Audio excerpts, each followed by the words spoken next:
Good morning, and you're very welcome to the Chef Network Student Industry Forum for 2020, which is generously supported by our partners in Blenders. Well, thanks a million for joining us this morning. My name is Ruth Hegarty, and I am delighted to bring you this fantastic lineup of chefs who are going to talk to us this morning and into this afternoon on both career development and career advice in the chef profession, and then some really interesting short sessions which will cover discussion on kitchen culture, mental health, and then a nice culinary focused one at the end on foraging and seasonal ingredients and preserving. So our session is going to be 2 hours in total, but we will take a short break in the middle for 10 minutes, just so that everyone can stretch their legs. The first half is our panel discussion. So in a few moments, we'll introduce the chefs on our panel. And then, as I said, the second half will be our kind of shorter thematic sessions. So before we get started, just for those of you, maybe some of you are joining us from your online classes today with your lecturers, or some of you maybe registered yourselves through your Chef Network membership. But for those of you who maybe are not signed up as Chef Network members yet or haven't had the chance to engage, we'll just give a very quick kind of background and overview to Chef Network. This is our Student Industry Forum. We've been doing this for a couple of years now. The first one was held in TU Dublin Tala campus back in 2018, and it was a wonderful, really successful event, and the feedback was fantastic from students who had the opportunity, so students from all over the country who attended with their lecturers, and we were really grateful to lots of industry chefs for giving their time. And we did that again then in GMIT in 2019, as well as being part of the Northern Ireland Institute of Hospitality Conference in 2019 as well, where we spoke to about 500 students, which was pretty nerve-wracking. And then, which seems kind of surreal now, we actually had a Northern Ireland Student Industry Forum back in March of this year, on the 3rd of March. We were up in Locker, and little did we know that a few days later we'd be going into lockdown. So we brought our event online this year. We've kind of changed the format a little bit just to reflect going online, but I'm sure that it's going to be as useful and interesting as always. So please do be aware that you can enter your questions in the Q&A box on your screen, and when we get to the panel discussion, we will open up for some questions from the audience as well. So I suppose just in terms of brief background, you can see on your screen there the background to Chef Network, founded in 2016, and the objectives behind it. Really, at the beginning, it was all about trying to build a strong community of chefs to collaborate and communicate with each other in order to achieve these objectives around promoting the profession and making the industry a great place to work. And we've over 4,000 chefs in the community now. About 15% of those are students. And the members come from all sectors in the industry and all levels. So moving on, just to briefly give you an insight into, I suppose, some of what you can do with your Chef Network account and membership. Once you sign up, you have access to a job board and member directories to connect with other chefs in the industry, and loads of resources. And moving to the next slide, we are on all the kind of, I suppose, main social media channels, although not on Snapchat, haven't embraced that one yet. But you'll find us on Instagram and Facebook, Twitter, LinkedIn, etc. And the account handle is the same on all of those, at Chef Network IRL. So just in terms of the content that you can find on the website, there's lots there, but here's just a sample. We do kind of profiles of chefs, so you can get an idea of the different career paths the chefs have taken and their backgrounds, I suppose, as well as kind of what inspires them. We've blogs on lots of different topics, which kind of all come from chefs in the industry. We also have kind of business tools and resources, and there's lots of videos there on topics ranging from kitchen culture to some culinary topics, and videos again about chef journeys and their careers and so on. And just to finish up then on this, just kind of snapshot of some of the events that Chef Network runs. And obviously the last few months have been challenging. We kind of started taking a lot of the events online, but we do also, under normal circumstances, run lots of face-to-face and kind of more hands-on events. So lots of opportunity to network with other members, and lots of opportunity for learning. A lot of the events are free, or they're very keenly priced and affordable. So do check those out. And yeah, there's a few things coming up over the next couple of weeks as well. Okay, so that's it in terms of a quick overview and background to Chef Network. So let's get to the people that you want to hear from, which are the chefs. So I'm delighted to welcome on screen our panel, who are Sarah Mitchell, who's a student in TU Dublin Tala campus, Nick Foley, who's the NPD chef with Blenders, Danni Barry, who I'm sure you've all heard of, who's currently working with Ward & Co. Fine Foods in Belfast, Dan Cruickshank, who is a chef with Gather & Gather, and we don't have Alan McArdle, who's listed on screen, but luckily for us, we've been able to draft in JP McMahon for this section, who luckily is on the line for the second half, so we've brought him in. Unfortunately, Alan hasn't been able to join us this morning. So thanks a million to all of you for joining us. How's everybody doing? Good, you've all got your microphones off, so. Good stuff. So, guys, I'm going to start off, I suppose, by asking each of you to kind of briefly introduce yourselves and give us, the kind of very potted history of your background in the industry, and I suppose how you've kind of gotten to where you are at this point in your career. So, Danni, if you don't mind, I'll start with you. Hi, can you hear me? Yeah. Yep. Yeah. Okay, good. Yeah, so I'm Danni Barry. I've been a chef now for maybe like 15 years. I'm based in Belfast here, so this is where I came to train. And then went traveling, went to Australia, New Zealand, worked in Spain for a while, worked in England for a few years. Came back home about 8 years ago now. Went back to Danes where I began training, and we opened a Peak, which is now got a Michelin star. So we got the star there in 2015. It still has a star.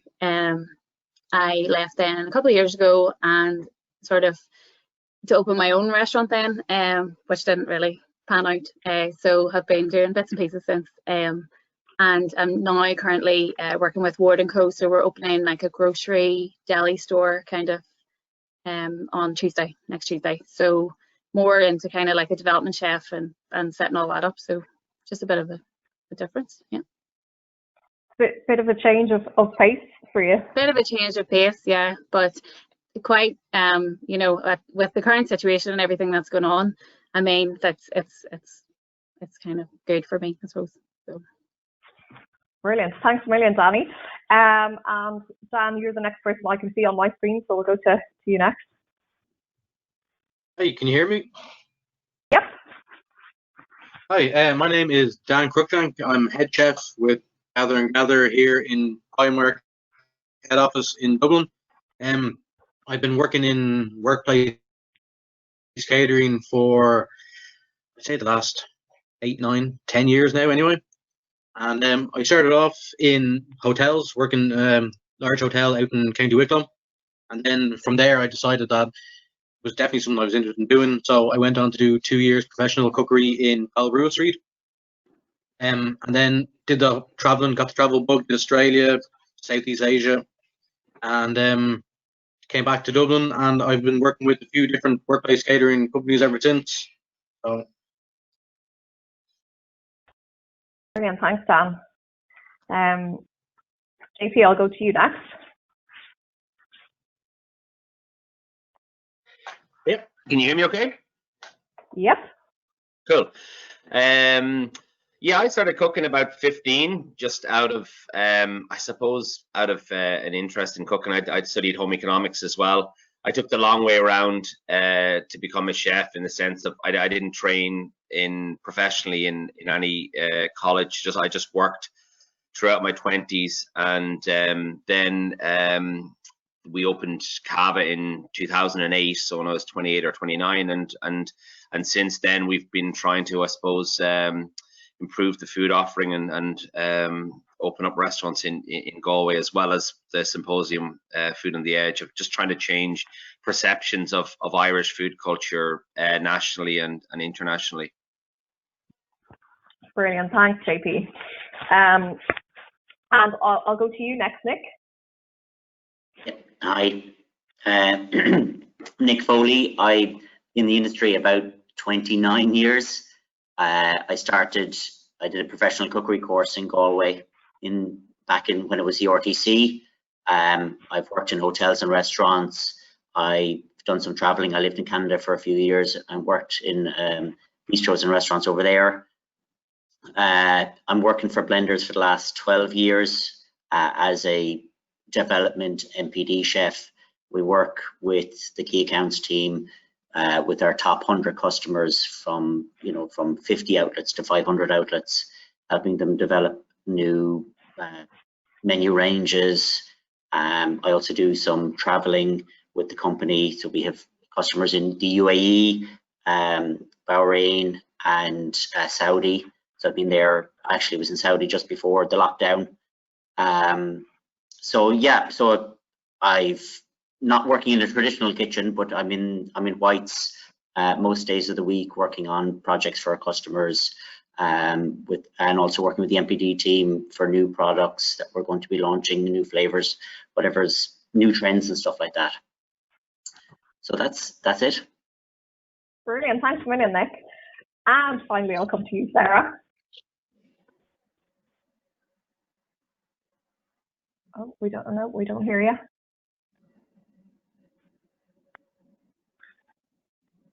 No, you're off mute, yeah. What's happening? I'm trying to see if I can see your microphone here.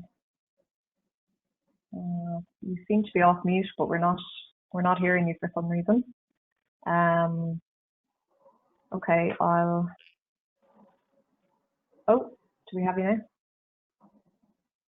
No. Oh, okay, I don't know what's happening. I don't know if, Rebecca, are you able to? Yeah, no, maybe just try it again without your headphones there, Sarah, and see if that works better if you just disconnect them. No. Okay. That's a pity. If you can, maybe you have a look at your controls there. Maybe it's a permission thing. Can you look now? There you go. Oh yeah. Okay, great. That's super. Sorry about that. How are you? Good. How are you? Good. So Sarah, you're studying still in TU Dublin at the moment. Yeah, I am. Yeah, I'm studying in the Tala campus with Annette. Brilliant. And what year are you in? And your I'm program? in second year. I'm in the second year Culinary Arts, the highest certificate in Culinary Arts. Brilliant. And Sarah, I know that in TU Dublin from the beginning in first year you get into industry, you do placement, you work in industry every Friday, I believe. So maybe tell us a bit about that and I suppose what has changed now for you this year in COVID time. Yeah, so every Friday we would go on placement, and we chose our placement ourselves, or the college would find it for us if we were having trouble. I worked in Dollard & Co, just on the quays. It's a part of Press Up Entertainment, and I loved it. I loved every bit of it. There was just so much to do with such a big company. Like, there's just endless opportunities. And as for now, it's just gone. There's nothing. Like, I'm lucky enough to have enough hours done for my placement, so I'm one of the luckier ones, but a lot of students don't, and they're finding it so difficult to find somewhere that are taking on students. Now, a few companies are really trying, but there's nothing out there really. So you don't have a position in industry at the moment? No, before lockdown, and then I was working, and then I was off for 13 weeks, which is probably the longest amount of time I've ever been off for. And then I worked for 6 weeks, and then we went back into lockdown again, and I'm not working at the minute. So yeah, it's not ideal. No, definitely not. And we'll come back to that, because I think, you know, I suppose it's definitely concern in terms of how students keep learning and keep developing their skills during this time when it's quite difficult to find work. So I suppose just to try and get a little bit more insight into what all of your kind of day-to-day jobs are like in the different sectors that you work in. Might come to you on this first, Nick. I know that some students do now have product development modules in their culinary programs in college, but you know, a lot of people might still have the kind of more traditional idea in mind in terms of, you know, if you train to be a chef, you work in a restaurant or a hotel. So can you give us a little bit of an insight into, I suppose, what your day-to-day involves in the job that you do? Yeah, we actually sponsor a couple of competitions in the colleges for MPD, the module. So I was down there last year in Cork judging. But I suppose with MPD, for the company where we manufacture sauces, custom or products that we launch in our own The Blenders brand, we probably look at what's coming up on trend. We would taste competitors and chef-made products, and we would try and we have a large MPD team here as well that are a mixture of other chefs and actual MPD people, and we would, you know, test, retest, and for the chefs here, we would use it in products how a chef would use it. So you're using, if it's a gravy, you'll make it as per instructions, and then you will do all the different types of uses, make every different sauce you'd want to make with it, and then, you know, is it stable for heat and all that kind of stuff. So there's a huge, for each product, we might go through 40 or 50 trial products for that product, and then they would be going through, you know, the taste test or the stable test or shelf lifing and all that kind of stuff.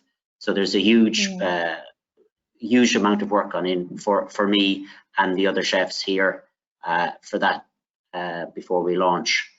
That's the MPD. The work is quite kind of meticulous and scientific even, and kind of a lot of repetition.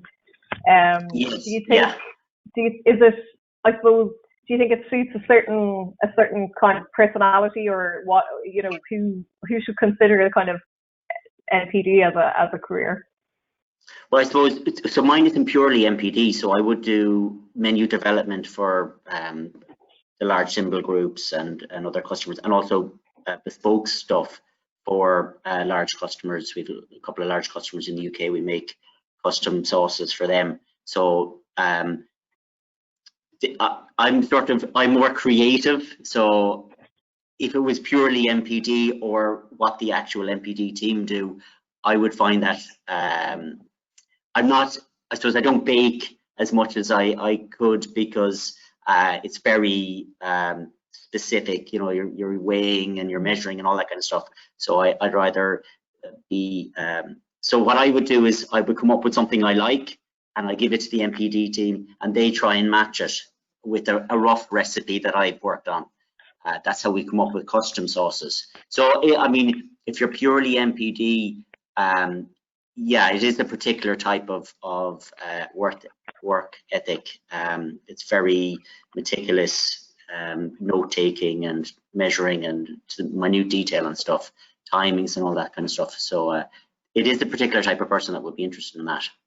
But I suppose a lot of the MPD people you meet in the college, they would be, they will have a product that they love, and that's what they would work on, and then something would be coming from that, like a type of chocolate or something. So it's different to working in an industry, I think, in a big commercial company. And I suppose for someone who might think that, who thinks that's an area that they'd be interested in getting into, or maybe they really enjoyed that module in college, where, I suppose, what are the things that you would recommend they focus on in terms of kind of continued study or development, and like how to kind of progress into a career in product development, or the kind of work that you do? Yeah, I haven't done any extra training for my role, but I'm sure that there's courses that will give you more of the skills that you would need for that role. But definitely anything, any extra education that you could do would definitely help. But I suppose being meticulous, being that kind of stuff would definitely help you in the role. There's, there's every company, every food manufacturer now has an MPD person or team. So there's a huge scope for every different. It's an area that there's a lot of career opportunity in, given the fact that like retailers hire NPD chefs, as I said, food companies, like there's a lot of scope for it. Yeah, absolutely, yeah. And you can travel with it. I mean, there's great opportunities with it. And what would you say are the kind of main advantages to working in the sector that you work in, and maybe what are some of the disadvantages or challenges to it? The main advantages are the hours, regular hours, unless I'm traveling to the UAE or Saudi. It's Monday to Friday, 8 to 5, 8 to 6 or whatever. It's set and regular. That is a great advantage. And that's also probably, it could be a negative for some people. You like, even though with my job every day is different. I mean, we were doing a video shoot yesterday for some stuff in the kitchen. We were doing, we were working on menu development for Christmas a couple of days before that. So it's very varied. But the 9 to 5 can be. It was a long time before I got used to that, and that I think is could be a negative for a person that has fallen into the chef role, because they like that kind of semi-chaotic lifestyle that it can bring. Absolutely. Thanks a million, Nick. Danni, I might go to you now, because you obviously worked at Michelin star restaurant level. Your background is very much restaurant. And then very recently now you've moved into a role where you are doing more development work. So I suppose maybe talk to us a little bit about working at kind of Michelin restaurant level, and what I suppose what kind of person you think that's suited to you, and or suited to that, and so what you loved most about working at that level, and maybe what some of the drawbacks might have been as well. Yeah, sure. Well, yeah, I suppose what I'm doing now is out of necessity rather than, an interest to go into something like that. So, and that can happen, I mean, it's important to, to be able to handle the curveballs. And I hate to use the word pivot. I'm sure JP doesn't want to hear it either, but this is what's happening now. So, I always wanted to work in restaurants and still want to have my own restaurant, and that's not to say, so that's still like the big goal or whatever. I think, what Nick talks about there, the kind of personality, there will be people that do like that, high adrenaline evening service rush, that they're maybe not, they're just determined to do that. And if that's what you want to do, that's the career path you'll follow, and the hours then just kind of come along with that. I think the industry are doing a lot to kind of work with that, whether it's 4-day weeks or whatever. And any conversation we've had, Ruth, up until now has been about, we haven't enough chefs and we've all these hours to fill, and it's not the same now. So I think this will maybe change things even more, there's opportunities with every situation. like what Nick said, if you work at a Michelin level and like JP, you'll know this, you know, consistency, and there's a fair bit of, you know, just doing the same thing every day as well. So, you know, that kind of comes into play. And I think the basics of being a chef, whether you work in the restaurant or what Nick and like what I'm doing now, is you need to be organized. Excuse me, not COVID. You need to be organized. You need to work clean. You know, you need to have good knife skills. You need to work to a time management. You know, you need to understand food. You need to understand flavor. So no matter where your career path takes you, that's the role of being a chef. So, and I think that can be adapted to either situation. Thanks a million, Danni. Yeah, absolutely. Dan, you're working in workplace catering, as you said, and you've been in that for a while. I think definitely in the past there was kind of negative perceptions around contract catering, or, you know, maybe even a bit of snobbery, that people felt that it wasn't, you know, on the same level as working in restaurants. And there's no doubt that has changed, and I think probably the perception has changed quite a lot as well. But talk to us a little bit about what you do and why it isn't maybe what people might think. I suppose people still think of workplace catering, they're thinking trays of food and slop just being rolled out and feeding the masses. Where I am now in Primark, pre-COVID now, we would do 1,000 people a day between 2 restaurants. We'd have a team of 15 up people, but all our food, everything, all our menus, everything now between the 2, we would use as much fresh local as we can get. Anyone that we can get from, you know, our leaves, our meats, our potatoes, everything like that would be local, even down to the bakeries that we use. Like, we'd always use like Bread 41 or Bretzel Bakery. Our coffees as well would all be locally produced in Dublin too, locally roasted. So it has changed even since when I first started in workplace catering. It has come along a huge way. Like, the food that we would be doing, like, I'm so proud to be a part of it, because, as I said, it is, I mean, we're catering for, as I said, 1,000 people a day, but it's all from scratch. What we can do, even down to our desserts, everything that we do is just from scratch here. Brilliant. And I suppose, what would you see as the main advantages of working in the sector that you work in, and are there any drawbacks or anything that you'd miss? No, I go with what Nick said as well, is that the more comfortable hours, Monday to Friday, in this line of work.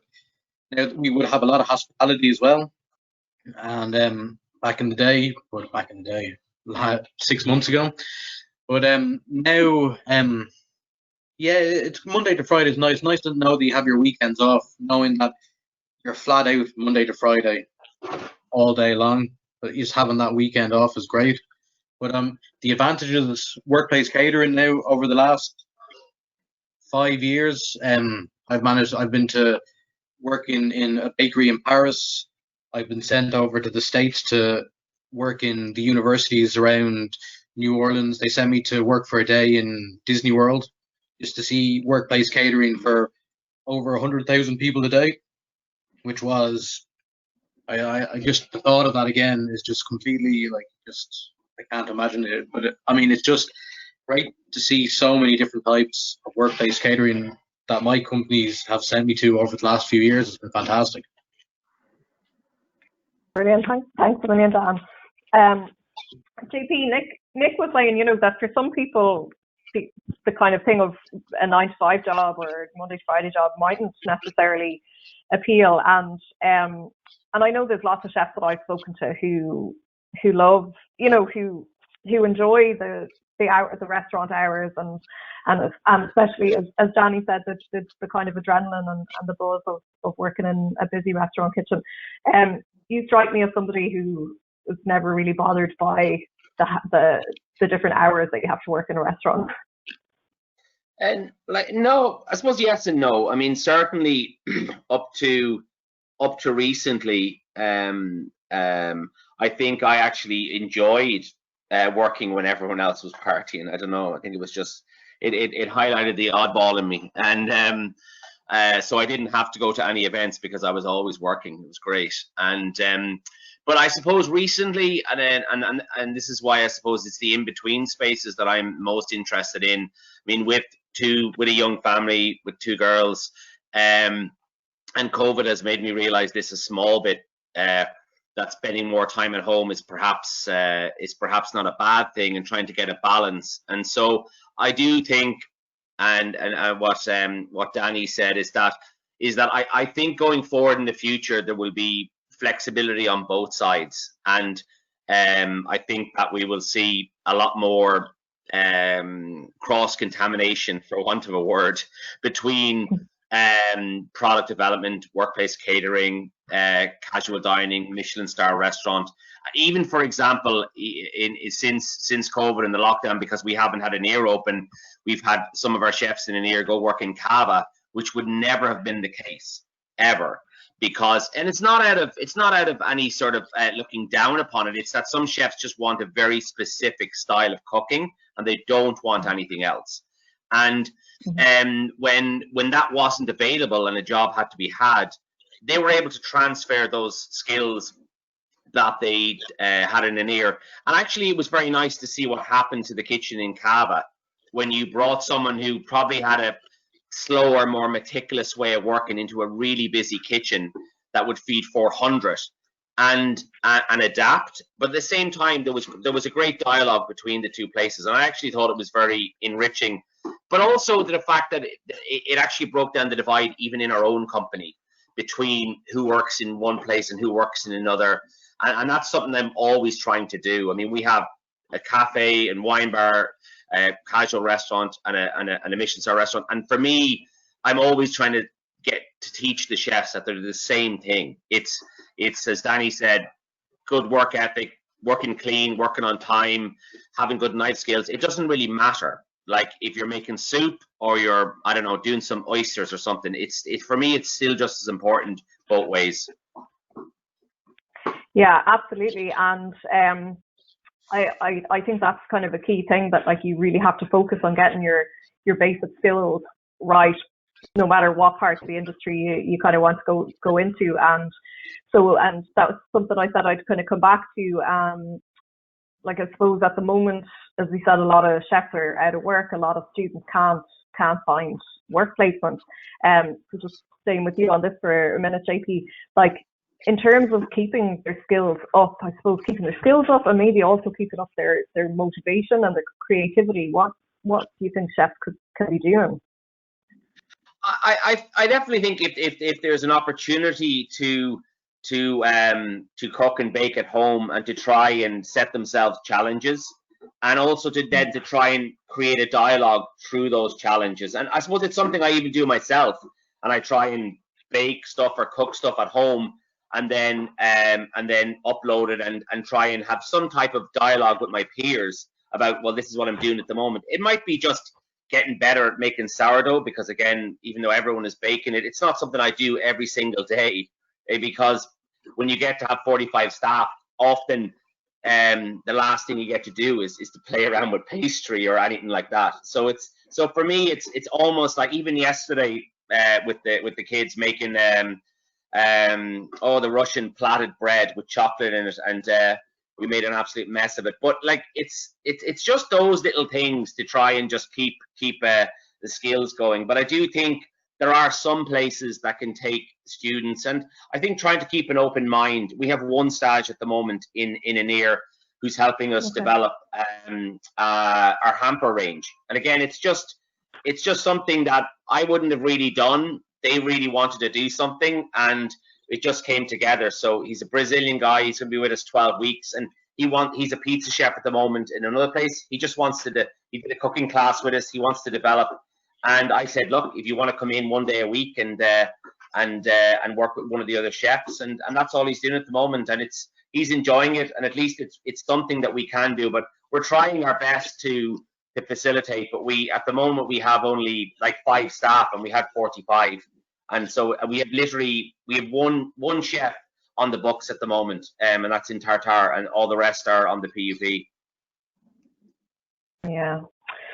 Yeah, it's a really, really tough aspect of it, and I think that like speaking to chefs, you know, I think what maybe people don't fully kind of see or understand is like actually just how kind of heartbreaking it is for people to not have their teams around them, and just to kind of lose that connection as well. Sarah, if I can kind of come back to you on that question of kind of keeping up the skills, and I'm just wondering, is there anything that you've been doing yourself, like because you can't work in industry now, just to kind of keep your skills developing and really keep the practical side up and also keep yourself kind of motivated? Yeah, so can you hear me this time? Yes. Good. So where I work in Roberta's restaurant. It's just in Temple Bar in Dublin, and there's a bit of competition in between the chefs. So I'm the only girl in the whole building. I'm the only girl chef. And when I first started, they were like, "Oh, yeah, well, you're a girl, blah blah blah." They had this healthy competition about like making new things and like coming up with new ideas and all this kind of thing, and they were putting them onto a group chat, and you know, it was like who got the most likes on Instagram and whatever.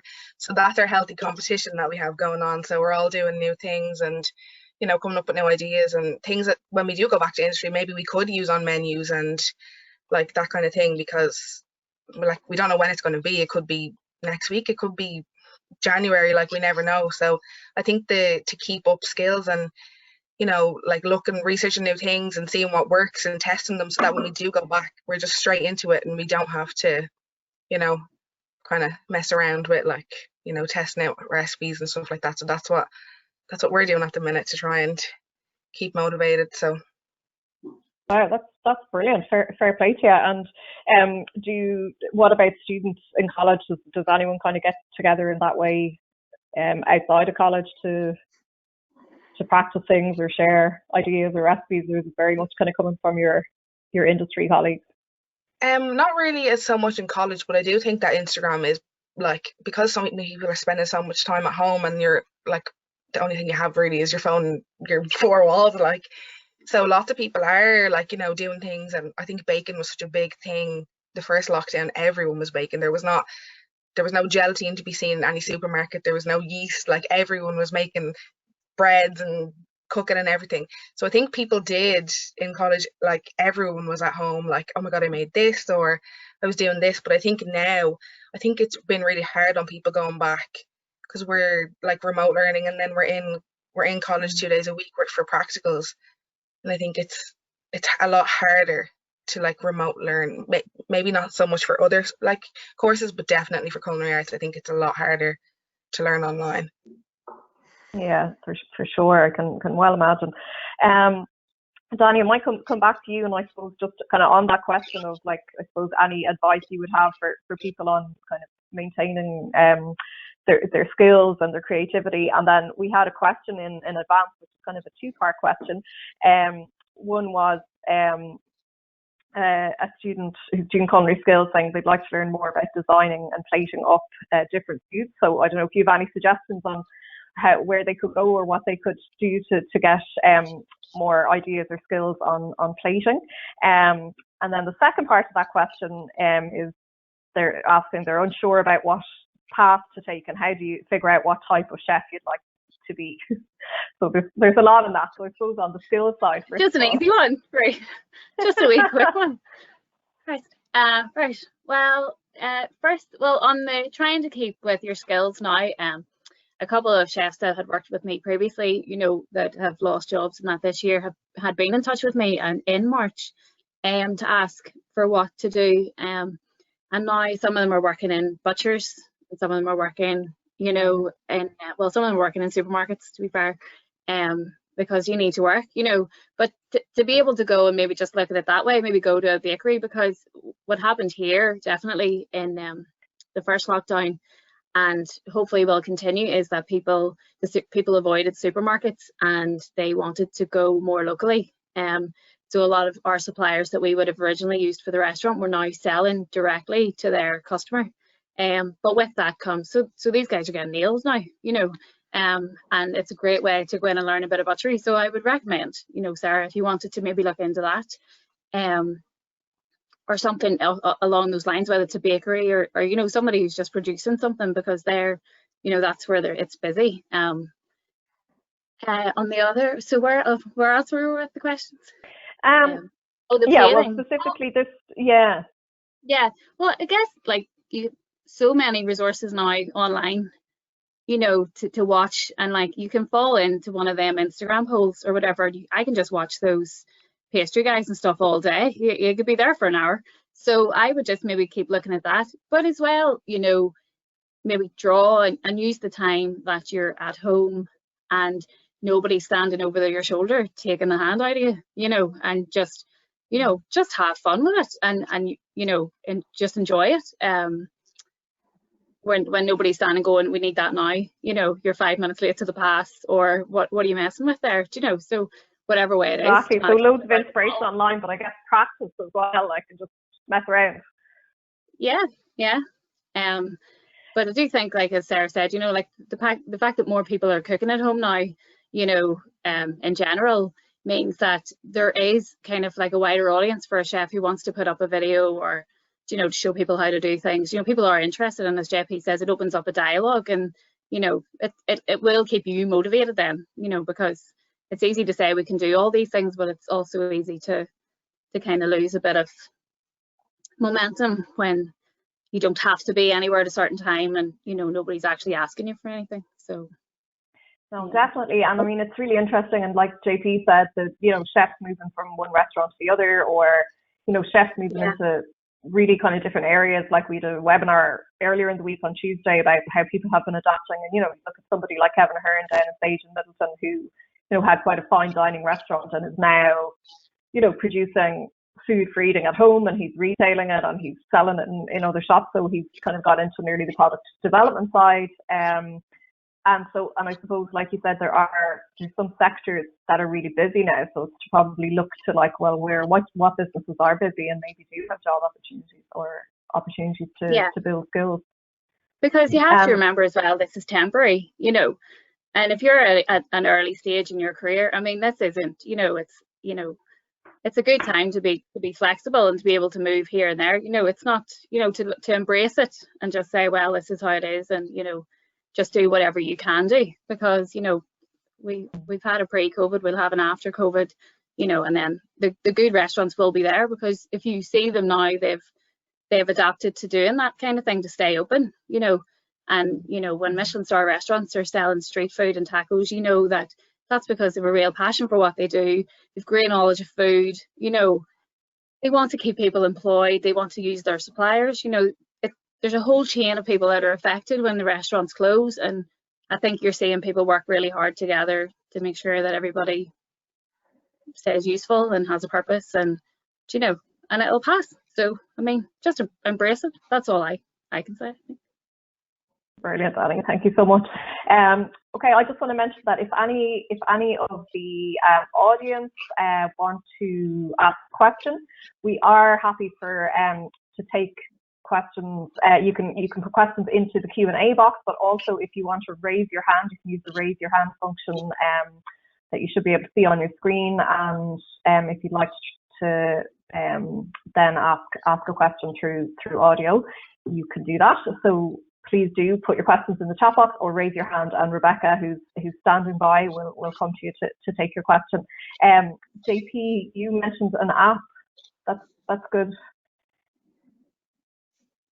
Yeah, actually, I think it's a European app. It's called Gronda. It's an awful name, but it's a very good app for chefs, and like you have to pay for the professional one. I think it's €40 a year, that, but it not only has plating, but it has technique, and it's a little bit like gastronomics, but it's much more chef based. So a lot of just European chefs putting up, this is my dish, and but most of them would be very very high end. But I just find it very good for techniques that you can just click into and watch a video for 2 minutes about some aspect of pastry or some aspect of something that you might know about, and then you can also chat to other chefs on it. So it's a good app. I think it's mainly focused on the European mainland, but it's good if people are interested. Okay, brilliant. And it's called Gronda. Yeah, Gronda. I don't know what it means or why it's called that, and anyway, It's European, Brilliant. so Okay. they don't need to worry about how Irish people pronounce it. Okay, perfect. Rebecca, I don't know if we have any questions coming in at this point, do we? Yeah, we do. We have a hand raised here, so I'm just going to unmute Jacinta Murphy. Go ahead there, Jacinta.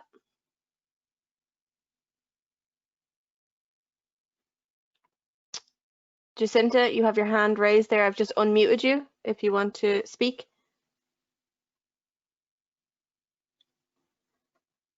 No, maybe not. No, we're not hearing anything. Okay, well, No. maybe you Oh, can... there you go, Oh, Jacinta.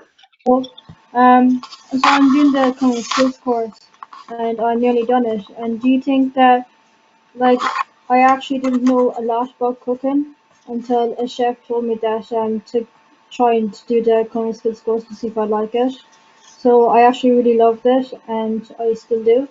So I was just thinking, would it be a good idea to go from the common skills course to doing the chef de partie apprenticeship, or would you think that I should stay working in the industry first? Okay, so the question is, do you think it's a good idea to go from the culinary skills course to one of the apprenticeship programs? Yeah. Yeah. Okay, so I don't know, does any of the panelists want to take that? Do you think it should, after doing the culinary skills program, that Jacinta should try going to industry first, or get involved in one of the apprenticeship programs, which of course would involve being in industry as well. And we can also come to that when we speak to Annette shortly in terms of further study opportunities. Does anyone want to share No, thoughts I on think that? Annette would probably be the best qualified one to answer that. I'd be afraid to answer. I'll leave it to Annette. Yeah, perfect. We'll come back to your questions then, Jacinta, when we have Annette joining us in a couple of minutes' time to talk about further study opportunities. But I think the thing about the apprenticeships is that you are in industry while also still having some structured study. But I don't know that the program could potentially be covering a lot of things that you've already covered in your culinary skills. I mean, my only sorry, Ruth.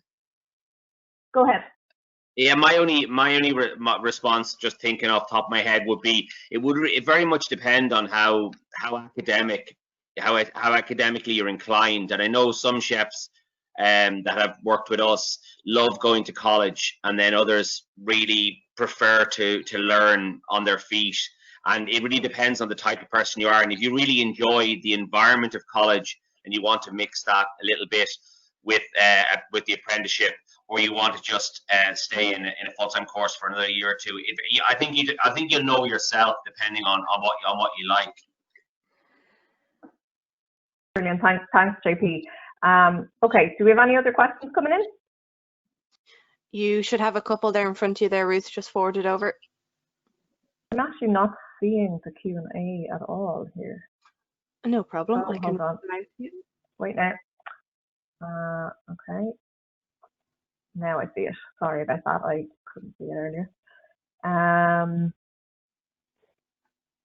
Okay, so if anyone in the learning environment is struggling to find some industry experience, this is a comment, is it, from Cuivon? We'd be able to facilitate a couple of people through the pharma sector and kitchen still operating with strict protocols. Brilliant, yeah. So Cuivon, I'm trying to remember from memory, I think you're with, I better not say who I think you're with in case I'm wrong. I think I know who you work with, but you can drop that in and I can mention it, or if and we can encourage people to connect with you through the network then. But that's Cuivon to Bree. Thanks a million for that. And Thomas Turley, who is a lecturer up in Northern Ireland, said, do you think restaurants will be able to open back in weeks' time? The restaurant I know right now is scared to order. Oh yeah, because we all know the government could tell us tomorrow we won't be open for another while. So would you have anything to say on possible wastage of food, or how hard it is for restaurants now to try and keep open? Yeah, I think people would have a lot to say on that, but I don't know if anyone wants to comment. I mean, certainly in terms of the Republic of Ireland, I think we're all waiting to hear if restaurants will be reopening at the beginning of December, but we don't really have any clarity on it. yeah, I don't know if anyone wants to say anything about the issue around food waste that has happened with the short notice on restaurants closing and reopening.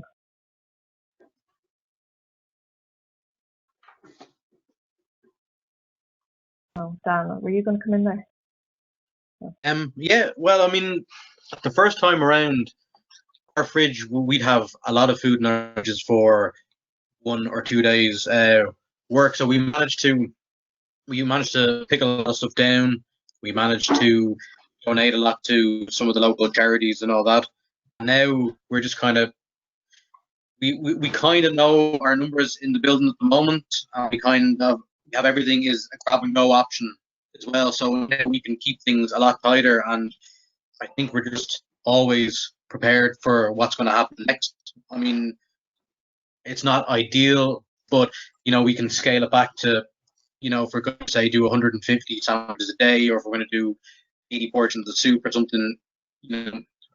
Now we kind of grasp on where we're at now with wastage. But first time around, I mean, there was no sort of warning or what was going to happen, and even getting access into the buildings after it all kicked off was tricky. But now we kind of do it all on a day-to-day basis as best as we can, and we've kind of found a happy medium at the moment.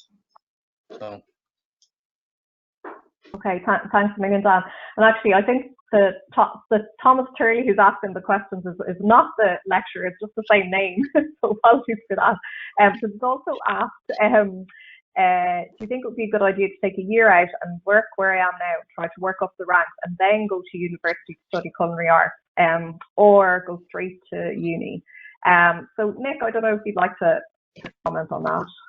Do you think it's a good idea to stay in industry and try and progress up the ranks and then go to college later? Well, a year is a short time to progress up the ranks. I'm a very confident person.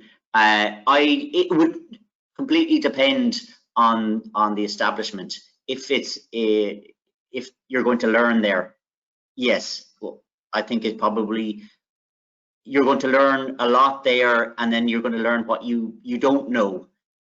And then in college will be great. But if it's a place where you're doing 50, 60 hours a week and not learning, there's no time, there's no one there teaching you skills. There's no point staying there, because you're going to move up the ladder, but your learning opportunity would be very limited in one establishment also, unless you're going to go and work on 2 or 3 different places 3 months at a time or 4 months at a time, and get a feel for different cuisines or different ways of working. I think that might be a better way of using your year. It just depends on the place, to be honest. I loved my professional cookery course.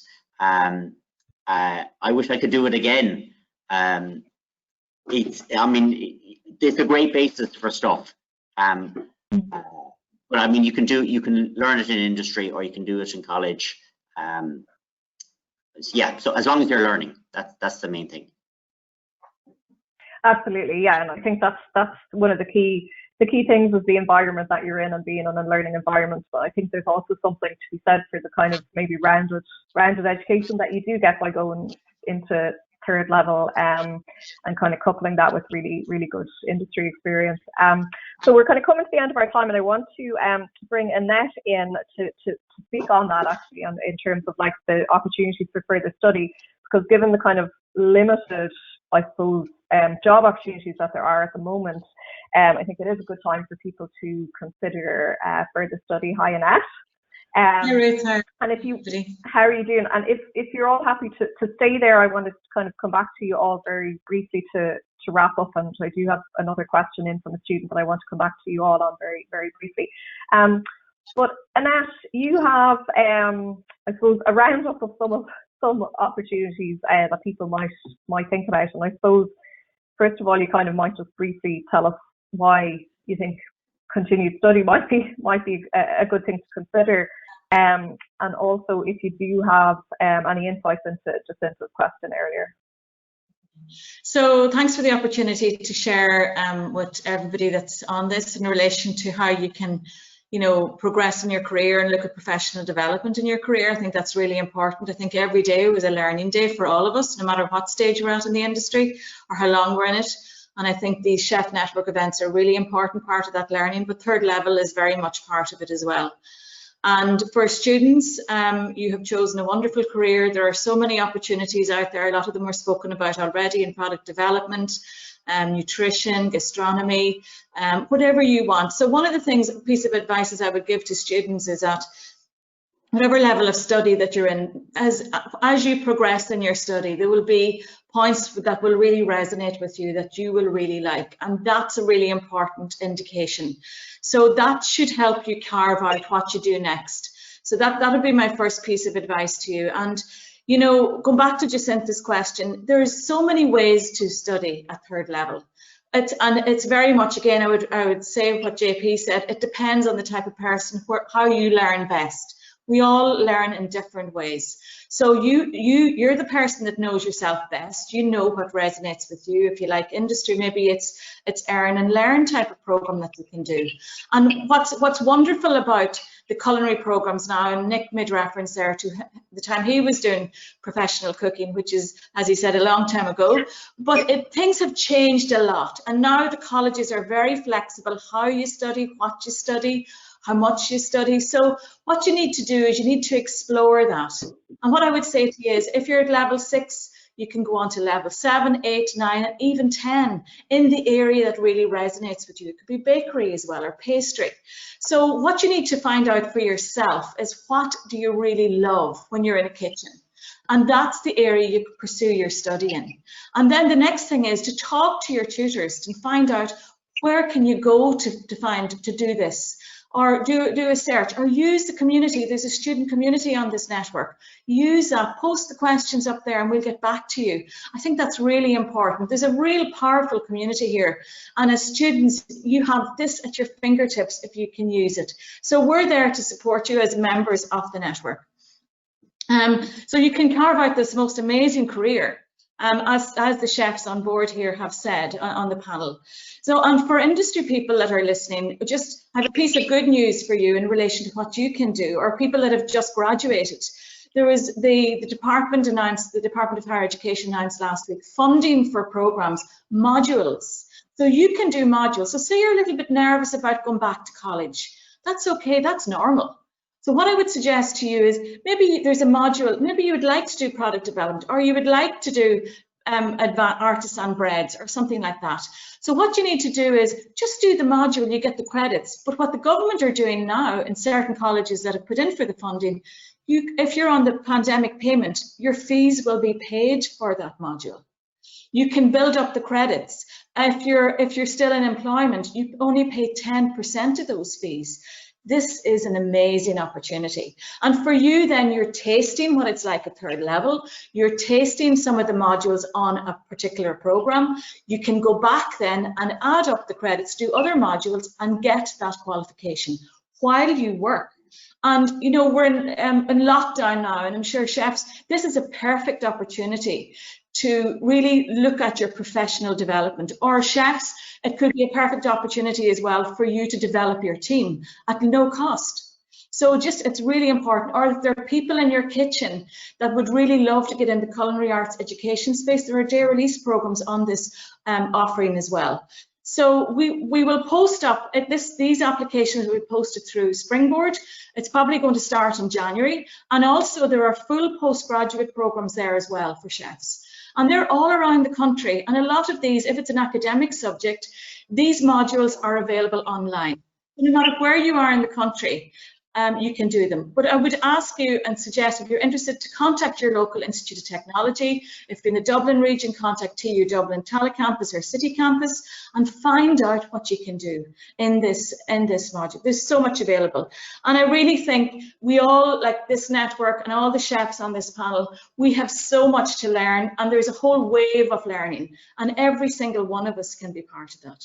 So I hope that answers Cynthia's question as well, and I hope it inspires you to get involved more in third level education and take away the nervousness. And please reach out to us on the network if you have any questions.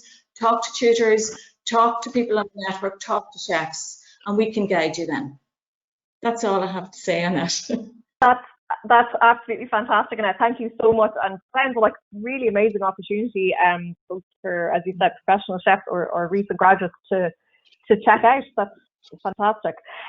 Okay, so of course we're running over time because I could kind of talk to you all day.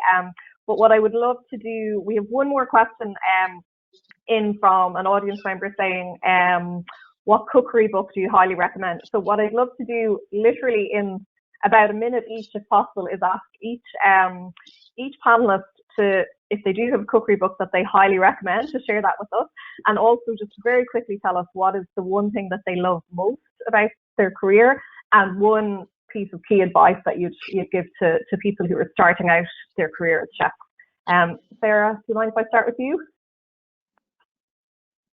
Yeah, I don't know. I don't really have a favorite cookbook.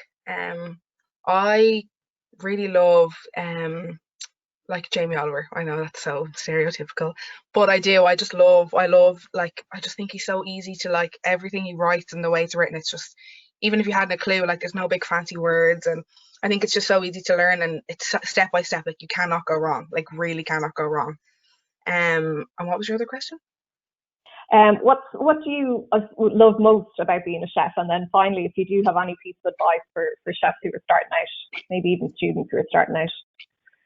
I think it's the pride and, like, the like, excitement you feel about, like, putting a dish up, like, especially if it's something that you've created yourself and it's not just, like, you know, gone by, like, a recipe you've been given or whatever. I think it's just so exciting, and the pride that you get from that, and, like, you can't beat that. Like, that's what I love about it. And I think starting out is definitely never ever be afraid to ask questions. I was so afraid to ask questions, and I'd just sit in the corner and be like, no, I'm not going to ask, and then it's not worth it because you do things wrong or you mess up, and you have to ask more questions then, and definitely to keep a notebook and write down everything. Like, even, like, I started chefing like 8 years ago, and I still have the same book that I bring to work with me every day, and it's absolutely destroyed, and soup and sauces and everything, and it's just, I keep it in my back pocket all the time, and I just know it's there if I need to go back to anything, and that would definitely be something that I would say that is really important. Brilliant, Sarah. Great advice. Thank you. Nick? I probably bought more books in the last 6 months than I have in the last 6 years. So I don't have a favorite, but I'm loving a book called Tacos by Alex Stupak. So it's just great, you know, a different culture, you know, great book. I bought a taco press. I'm making my own corn tortillas. You know, it's just something new, something different I hadn't done in a long time. So was there another question? Well, if you wanted to very briefly tell us what you love most about working as a chef, and if you've got a key piece of advice for chefs starting out. I love working with food, you know, coming up, you know, making something greater than the sum of its parts, you know, coming up with a dish or a sandwich, or like even something, you know, very basic, and just elevating it. And I love working as a team on stuff as well. You know, in a group, it's great to have the camaraderie and the messing and slagging and all that kind of stuff, especially at this time where a lot of people are very isolated. It's great to have that. And advice is just, for starting off, is, you know, work in a few different places, work with as many different chefs as you can, learn as much as you can. Sarah mentioned your notebook. That's a great thing. You can't remember everything, so you need to write down little tips and tricks and recipes and stuff, and review it as much as you can, and get online and look at stuff, or when the libraries open again, take out books if you can't buy them, and just, you know, spend as much as you time with food, and that's what I love also. Brilliant. Thanks a million, Nick. Danni, I'll ask you very briefly if you have a cookery book recommendation, and then what you love and a piece of advice. Yeah, same. I have hundreds of books, so I couldn't pick probably one. But at the minute, I've just started that whole fish cookbook from my guy Josh in Australia. It's just unbelievable, really interesting. And again, any chef at any stage in their career will take loads of things away from that book. Best thing about being a chef, probably the WhatsApp groups, to be honest. They're always good. No, I just working with food, just what Nick said, meeting great suppliers, and like over this time I've been in touch with some like that I have never got the chance to speak to or go and visit or anything. And it's never the same. You're always learning. And as I said before, just embrace it. Listen to Annette there. You know, I mean, there's so many things you can do. Yeah, you'll not be bored. Yeah, and like I said earlier on, you know, just build your career on a solid foundation. You know, do your training, carry your notebook, like Sarah says, in your pocket, and then you know you can adapt and do anything after that. And don't rush. You know, if you're a student now and you're coming to the end of your course and you're not sure, get informed and figure out what you want to do and ask the right questions. And you know, it's not going to be the same for everybody. As Annette said, she put it perfectly there. You know, you'll do what's right for yourself. Be realistic about what kind of lifestyle you want, and then on you go. And that's it. Brilliant. Thanks so much, Danni. Dan. One of my favourite cookbooks now in the last few years is Gaston Acurio's cookbook, Peruvian chef, called Peru Cookbook. Just fantastic for simple ceviches. He has over 50 pages of different ceviche recipes and just all sorts of South American, Peruvian cooking. My mum's from Lima, so there's some great inspiration there, especially with all the Irish seafood. There's been so many good cookbooks lately. The Irish Cookbook is another great one now as well for anyone there. Like, so there's a little plug for himself. I suppose one of the best things about being a chef really is there is a good sense of community there. Things like Chef Network Group, our groups here at work. I mean, it's always, kitchens are busy, stressful, you know, volatile places, but there's always a good crew there that we have around the place. And again, with Sarah's little notebook, like, never stop learning. Like, I'm doing this 16, 17 years now, like, and every day there's something new to try or a different challenge. Or I'm also trying to do corn tortillas now, or sourdoughs, or focaccia breads. But it's just a constant, every day there's something new to try, like, every day. Brilliant. Thanks a million, Dan. JP, do you want to have a quick a very, very quick final word? I think I just concur what the group are saying. I think the advice is like never stop learning. I mean, I certainly haven't. And I think always try and challenge yourself.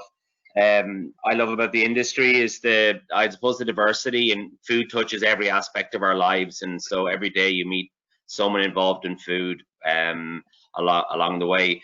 And I've bought plenty of books over the last COVID. I suppose the one I'm reading at the moment is Michael Stielson's new one on Faviken, and Nicholas Shistad's book, The Nordic Art of Analog Cooking, just over fire. And again, it's something that I'm interested in, cooking over fire, and it's just interesting from that point of view.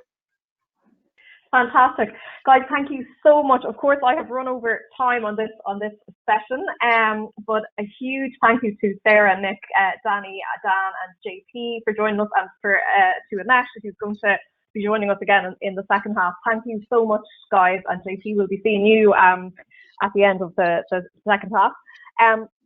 So at this point, we're going to take a short break.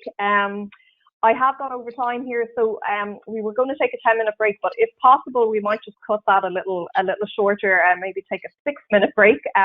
So if we can come back at 12:15, that would be fantastic. So 12:15 sharp, we'll restart, and we will have a short session on kitchen culture with Sinead Moore from Sodexo presenting that session. And then we're going to speak about wellness and mental health with Annette Sweeney from TU Dublin Tala campus returning, along with Paula Sackalum, head pastry chef at Ashford Castle. And then finally, to finish up, JP is going to rejoin us to talk about foraging and wild food, what's in season now, and what to do with it. So looking forward to coming back at 12:15. Thanks a million.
Okay, welcome back. Hopefully people had a chance to very quickly stretch their legs.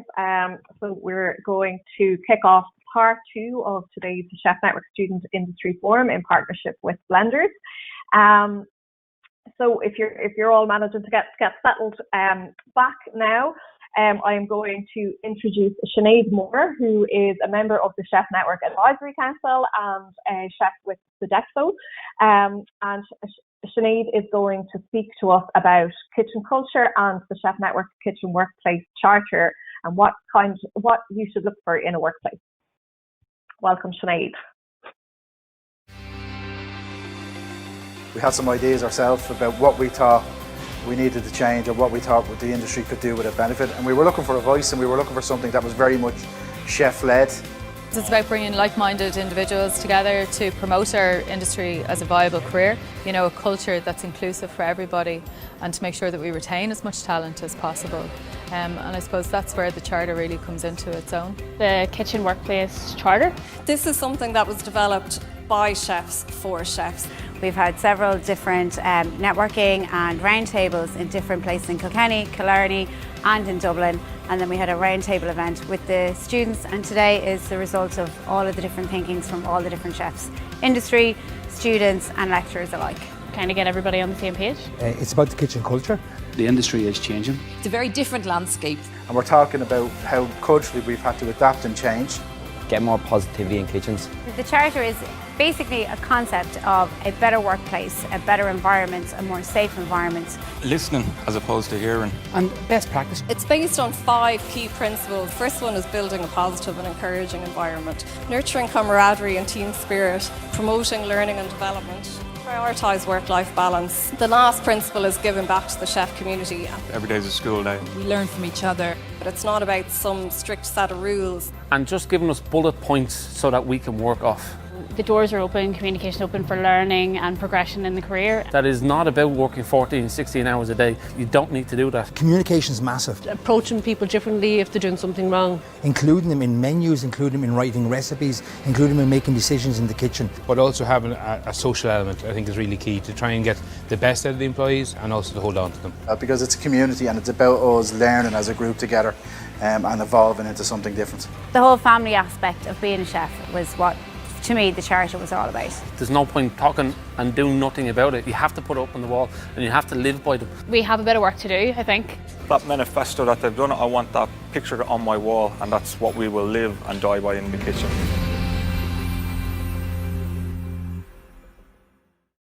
Video there that basically explains what it is that we're talking about with the kitchen culture. And 2 of the statements that are said in that video resonate greatly with me is that the industry is changing, and it's a very different landscape from what it was 30 years ago. 30 years ago, the food offer throughout Ireland was, I wouldn't say limited, but what you could get on a menu was probably an awful lot more limited than it is now. You've heard most of the panelists that were on the call today have all travelled. They all went abroad. Everybody experienced different kinds of cultures and different kinds of food from every different country that they traveled to, and they brought that knowledge back to this country. And as a result, the whole industry evolved. Then Ireland became a melting pot of people moving to this country and bringing their culture and their food with them over here, which just expanded and evolved the whole culture, the whole industry even better. And in the same way as the food has evolved, so too has our workplaces. And they are no longer the types of workplaces that they were 30 years ago, where they were ruled by an iron fist or anything like that. They're much more involved. They're much more team orientated. So about 2.5 years ago, we had, as usually happens, is unfortunately the industry was receiving some pretty bad press through social media, and a conversation was had in a room with 6 chefs over how we didn't think it was fair that was constantly bad press being shown, and all the negative sides of being a chef was always what you heard in social media. And yet everybody in the room had so many positive things to say about the industry and about being a chef.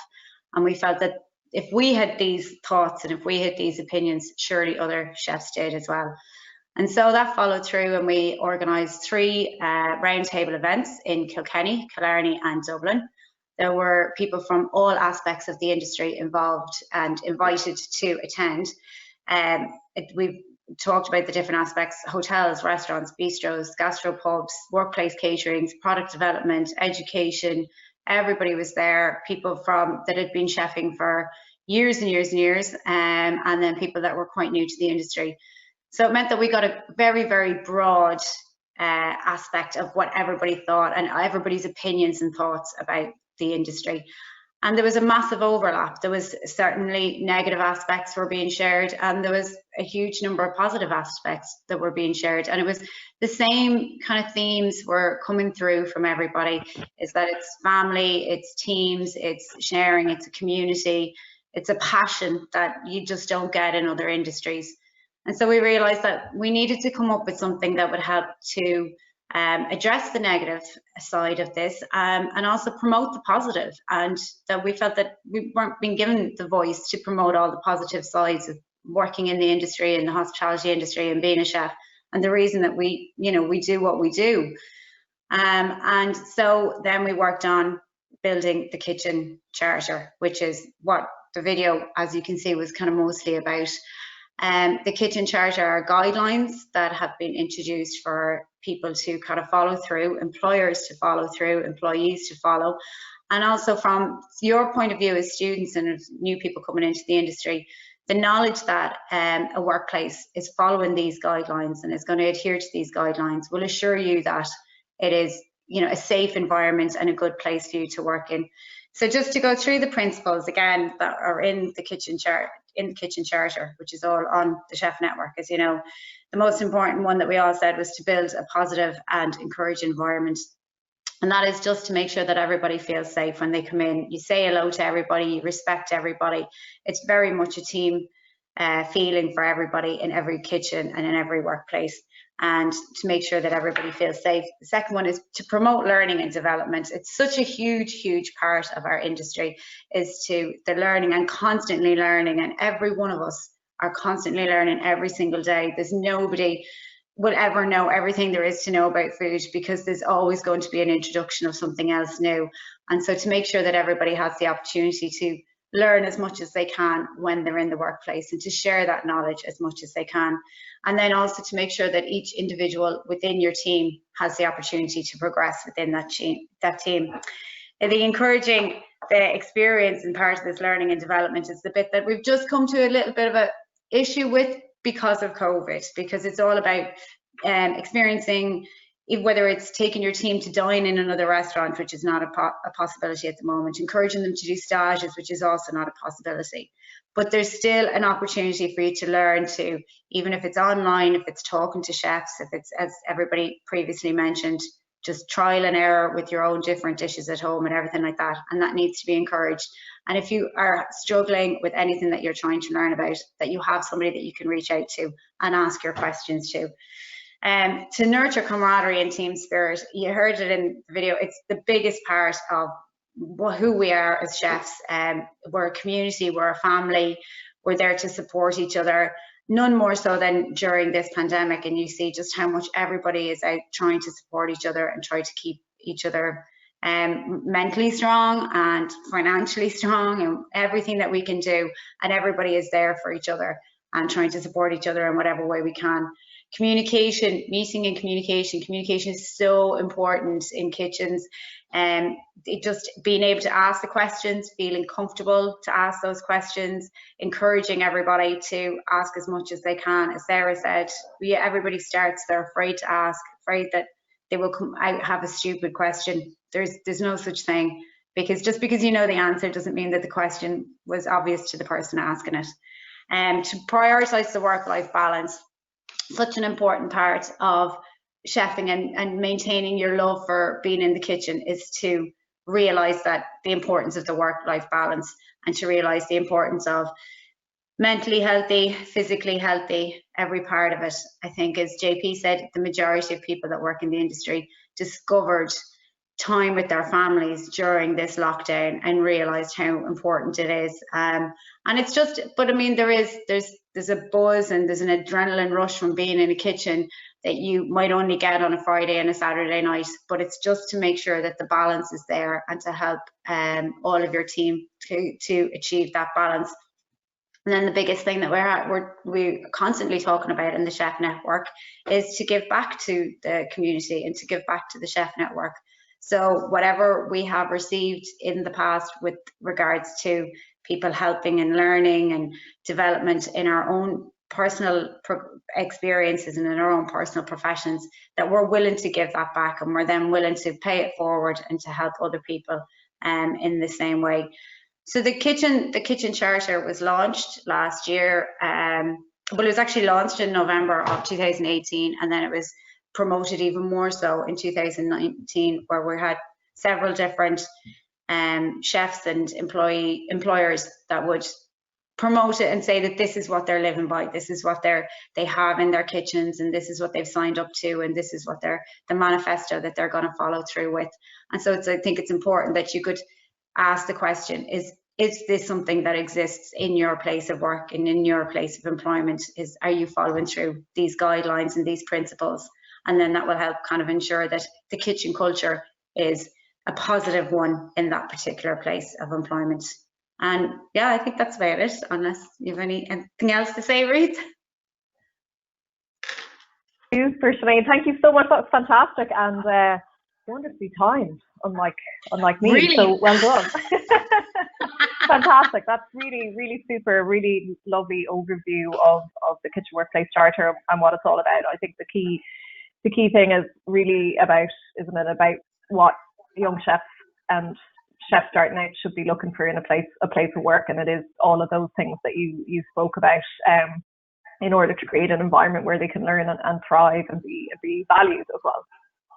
Yeah, and it's to make sure that the positive sides are the things that are put into perspective. I think all too often everybody kind of hears about the negative sides, and it's not right, because it's not always coming from the people within the industry. So I think the kitchen culture and the kitchen charter, it's a great way to kind of, make sure that people are getting the right perspective about the industry.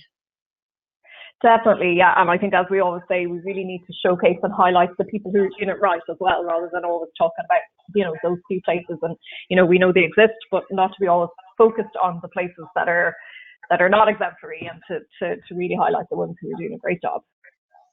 Yeah, absolutely, 100%. Thanks so much, Sinead. That's fantastic. So we are going to move on now to our next short session, which is very closely related to the kitchen charter and kitchen culture, which is focusing on how we look after our mental health and wellness. So we're going to welcome back Annette Sweeney, who's a culinary arts lecturer in TU Dublin Tala campus, which I forgot to say earlier on, so apologies, Annette. And then straight on after Annette will be Paula Stacklin, who is the head pastry chef at Ashford Castle. So thanks, Annette. Thanks, Ruth, and welcome everybody. And what I really like about the title of this heading is this idea of minding. And minding is very much the same as caring. And chefs naturally care for their customers. It's part of what you do, it's part of the profession. And the way you design your dishes, how you produce the dishes, and presentation and plating and service. But that's for other people, and they don't always care for themselves. So I think, if we're talking about chef sustainability, we have to embed in that, care for ourselves and wellness. And so that's what I want to talk about for a few moments. And so what we might do is we might just take a little pause moment here just to put this into practice. So can I ask you just to, there's an image going to come on the screen, and when the image arrives, can I ask you just to rest your mind on this image for a few moments?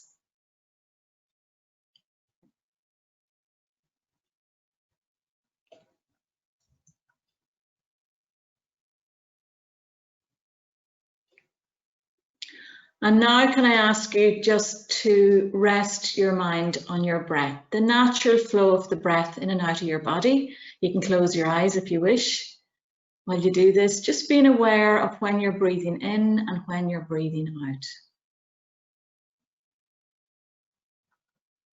Just relax into that naturalness.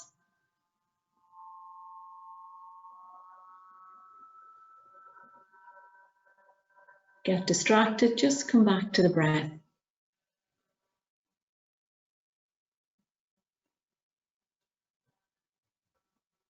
And now can I ask you to rest your mind again on the image? And you can open your eyes if you had them closed. And just bring your attention to, like, how is your mind now? How do you feel? And how is your body? And maybe just to verbalize that for yourself, just in words that would describe that feeling. Okay, so that's just a little self-care moment, and a moment, it can be as short or as long as you want it to be, but that's how simple this is.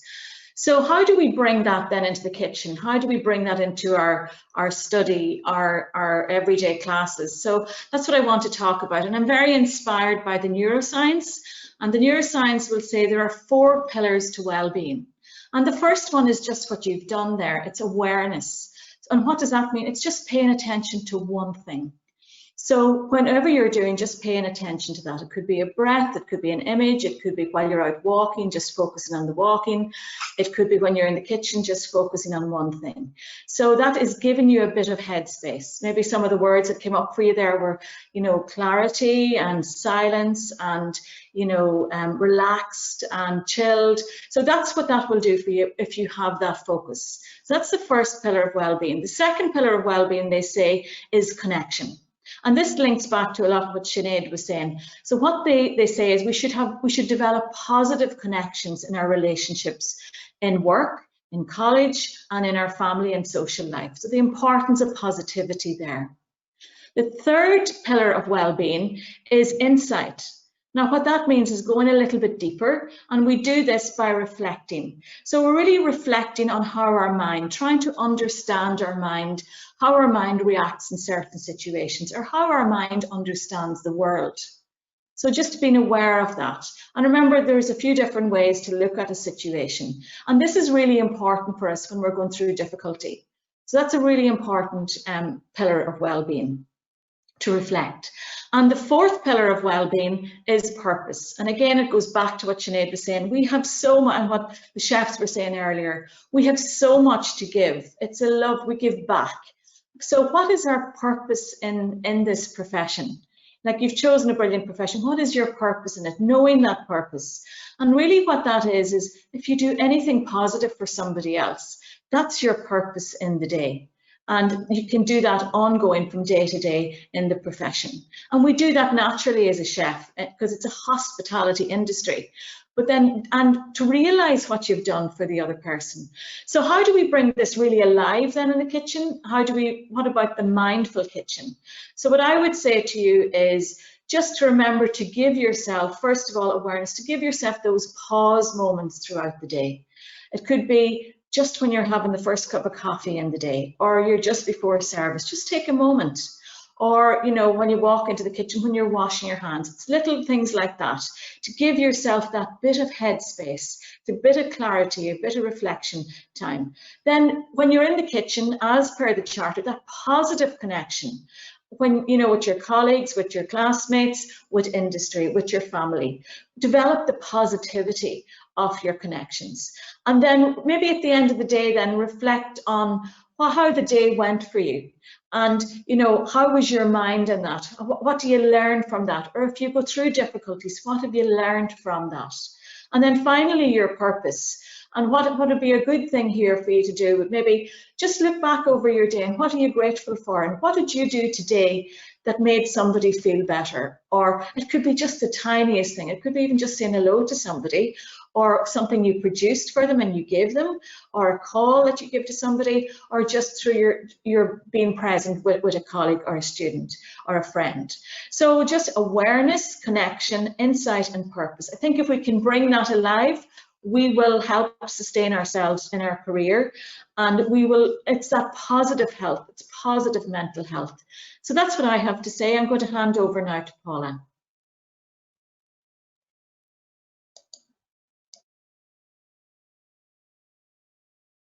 Good. Thank you, Annette. And thank you, everybody. It was very actually inspirational, Annette. So I guess at the moment, because I'm in the industry, I feel like we're actually living through COVID, and mental health is quite a big issue for me now and for the kitchen. Being a pastry chef, I like to be organized and think ahead and everything like that, and it feels now like we're on a roller coaster that we don't know if we're going to be open, if we're not going to be open, and I don't like being on roller coasters, and I don't like not being organized, and that has something for me which I don't like, and I'm sure I'm not the only person that will agree with that as well. But there's things that we can control and there's things that we can't control. We can't control COVID or the government or what they're going to do, are we going to be open or not. But for me, over the past couple of weeks and months, there's little things that I do that that have helped. I don't have all the answers, but I have a few. So I say we can control the controllable. The first thing that I think is really important is that we stay active. It's about getting out every single day and doing something, whether it's a quick walk, a run or a cycle. You don't have to be an athlete or anything into it, or you don't have to run fast. It's just about getting out and clearing your head and clearing your mindset. The weather, of course, can be a thing at the moment where the weather, it's raining all the time, but we have a jacket and you can just get out. I like to make a plan at the start of every week to just make sure that I stay focused. I know what I want to do. At the moment, we are closed and still a little bit working. So we set goals and set objectives and do things that you like doing, because that will make you happier to do that. And it's important to take time for yourself as well. Stay connected. It's really important to stay connected with your family, your friends, and people in the industry and the people you work with. I'm sure you'll find when you talk to people, and I talk to a lot of pastry chefs, that we're all in this together. Everybody has the same feelings. There's good days and there's bad days. There's days when you're up and you're down, when you feel snippets of moments when it's normality, and then it's click right back down again. But everybody is in it together, and you're not alone. And when you talk to people about it, it's good. It's okay not to be okay, but it's not okay to stay down. And then lastly, recently I've been reading and doing everything, and building resilience right now is quite important, so that when we do go back to the industry, that we're ready to go again. And if you've spent time at home developing recipes, developing your skills, and even about getting active and staying out, that you have the stamina to go back into a kitchen. Like, I know from being off for months, it is hard to go back into a kitchen and work 8, 9, 10 hours rather than sitting at home every day. I guess that's kind of it for me. The other only last thing to end on is, you need to continuously do the things that you should do. You should go out for a walk. You should do things, and it's not always about reading books and things on Instagram and doing stuff like that. You need to live through it, and by living through it, that's when you build resilience. And COVID is not forever. It will pass. So, thank you. Paula, thank you so much. That's fantastic. Can I just ask you, when you talk about making a plan like that, would you kind of nearly give, even during the time that you were out of the kitchen, would you kind of set a bit of a schedule for yourself in terms of getting out for your exercise and things like that? Yeah, of course. Like when we're at work every Sunday, I always make a plan, so I still do that. We try to go by Monday to Friday. I still get up at 7 o'clock and still go for that run. I still do the things that I would have always done. I don't watch TV or anything during the day. And I feel like you are still working, doing things like, it may sound really simple, but one of our tasks this week is to really make the perfect scone recipe. Things that when you're at work, you don't have the time to spend hours and hours seeing how the scone is going to rise exactly perfectly. We look at it every day and say, the scone recipe is not right. It's okay, but it's not great. But using the time now to do things that as a team we'd never do before. So yeah, it could be making scones all week, making thousands of scones. Or in the last lockdown, we did it with croissants. So, but when you go back and say, okay, here's the recipe, let's go, and we're ready to go. Yeah.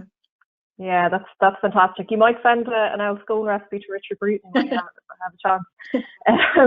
But yeah, I agree. And I think setting yourself goals, as you said, for the week, no matter kind of how small they are, and I suppose acknowledging that when you've achieved those, and maybe even rewarding yourself as well for achieving those is important.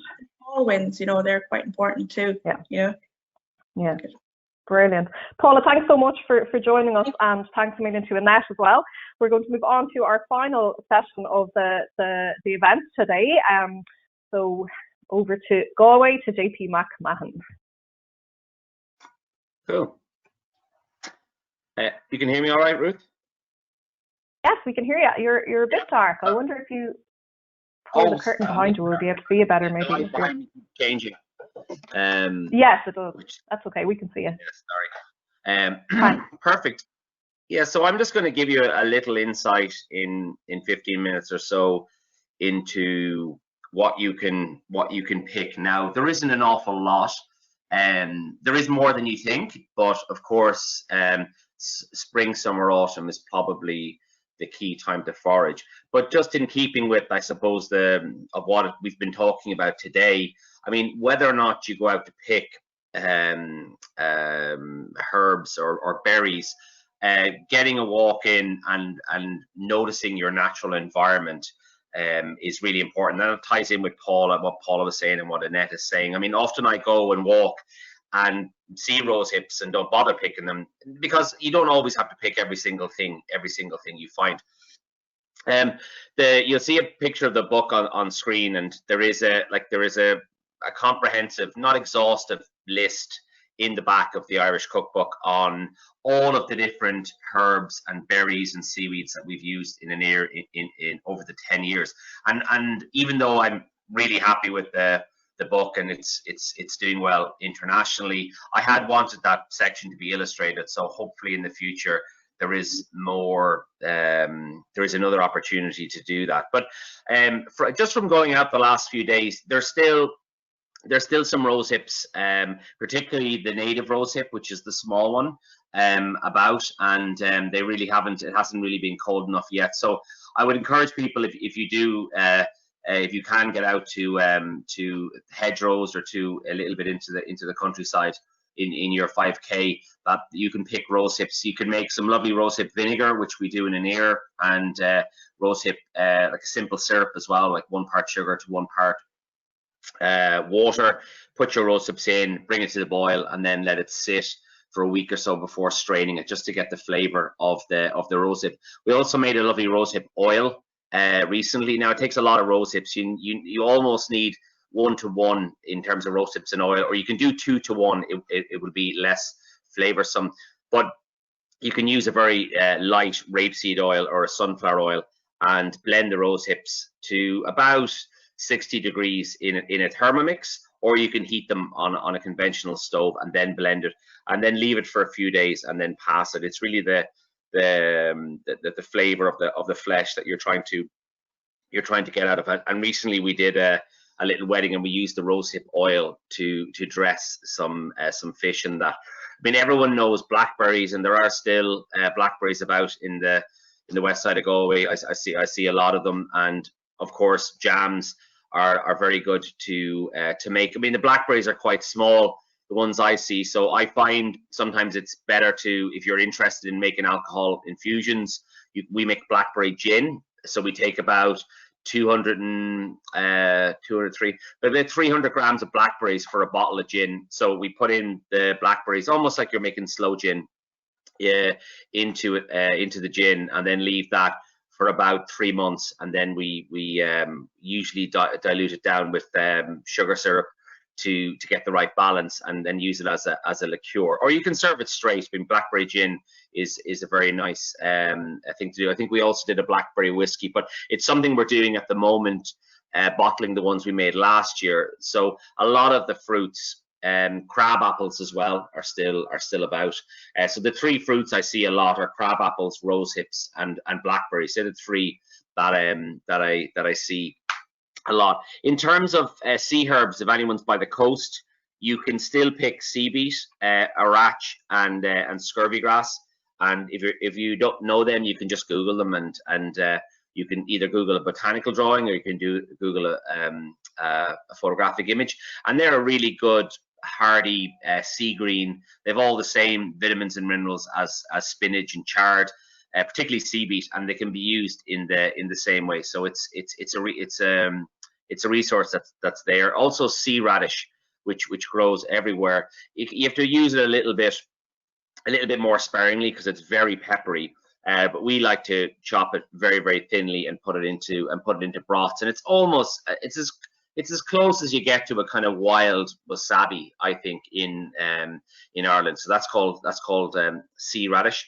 And then in terms of herbs and flowers, I mean, the only flowers I really see at the moment are gorse. But again, gorse can be used to flavor vinegars and alcohol infusions. You can make gorse wine, but you need 5 kilos of flowers. And if you imagine what a gorse flower looks like, 5 kilos, it's a couple of buckets of flowers. But if you Google gorse wine, you'll find a recipe. I think The Guardian published a recipe a couple of years ago. It could be you, Fernley.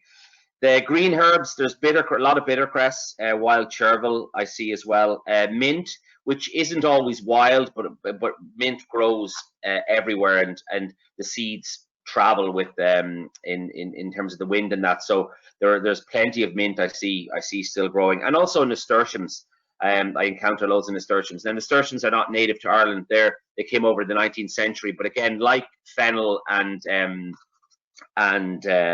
mint, the seeds carry in the wind, and a lot of gardeners treat them as weeds. But nasturtium are a great herb for making oils, purees. You can blend like 50% nasturtium with 50% spinach, like blanch both, then blend, and you'll get a nice green puree. You can let that down with a little bit of vegetable stock if you want. And like, in spite of the myriad of different herbs and that, we in an era, we constantly find ourselves doing the same things. And so making an oil, making a vinegar, making an alcohol infusion, making a jam, or a chutney, or a simple syrup with them. Sometimes we salt the unripe berries to make a caper, but there isn't an infinite amount of ways to capture the natural environment. And so once you get that scaffold, those kind of 10 things, you really have endless possibilities, and you can combine them in any way you see fit. And the last two, the two herbs, are pineapple weed, which is a really interesting weed. If you don't know it, you can look it up. It's a tiny little weed, and when you burst the head of it, it actually has a citrus pineapple-y taste. And you can take the heads off them and dry them and put them into, you can powder it, and then you'll have a little kind of almost like a little pollen. Or you can make a pineapple weed vinegar or pineapple weed vodka, as I said. And sheep sorrel, which is called the lemon of the north, but it's a very acidic herb, and you will find it out still. It's a very hardy herb, and we're still getting it from some of our foragers and that. And so it's not only about what you can pick yourself if you're a chef or you're working in the industry. It's also about reaching out to foragers, because we do forget that while we're closed, foragers have very little to do as well, because we're the ones that buy stuff for them. So as well as trying to keep some of our smaller suppliers going, trying to work with some of our foragers like Tally Foods, who's based in Clare, very good mushroom picker. There's lovely yellow chanterelles, wood bluets, and trying to buy a few of them, put them into some of our takeaway options at the moment, into our pies, whether it's a chanterelle and steak sandwich to take away. So we're still trying to think of ways in which we can assist. And there's many foragers all over Ireland, and just to try and reach out to them, go on a walk with them, and learn a bit about your own natural environment. And I just want to finish up on the seaweeds. The seaweeds that you can get at the moment are the kelp family, so kombu and sugar kelp, channel rack, nori, sea lettuce, dillisk, And then to a certain degree, depending on how bad the weather is in the area or in terms of storms and that, you may find a little bit of pepper dulse and a little bit of sea truffle. The colder weather suits a lot of seaweed because sometimes the heat and that bleaches it and makes it kind of unpalatable. So you might find sea lettuce in very, very cool waters at the moment that is really, really good. So again, it's about trying to get down to the beach. Pranny Radican has a wonderful little pocket book that you can just slip into your back pocket. I think you can get it on most of the Amazon or that, and it has photographs, ways to harvest it. I have a list of the seaweeds that we use in the back of the book, and again, it's as much fun going down, having a look, and picking a few seaweeds and then trying to identify them and then working out how you can use them, as it is just to go down and have a wander on the beach. And I think that the whole issue of mindfulness and getting out and understanding your own natural landscape is as much a part as foraging as it is trying to produce food for a restaurant and in a professional environment. So again, you can send an email to the restaurant if you have any questions, and I will try and get back to you. But that's all. And again, every day is for me, is, as I said in the last panel, is a learning day. I constantly find new stuff that we haven't used. And the nice thing about foraging is that, particularly the first time you do it, it takes years to get good at it, because you have to, if you miss something, if you miss elderflower, you have to wait for the next year for it to come down again. And so it's about finding spots near you and noticing, okay, this is where elderflower goes, this is where wild garlic grows, this is where we get blackberries, and then going back to those places and respecting those places, and they become a part and parcel of what you do as a chef. And I think wild food can be used in any aspect of the industry, and it can really be a great talking point and a great way to tell stories about Irish food. So I'll leave it there, and I will hand you back over to Ruth. Thank you so much, JP. That's really, it's kind of fascinating to hear actually how much stuff there still is to forage at this time of year. And I suppose, as you said, even if you don't find a lot, it's great to just get out.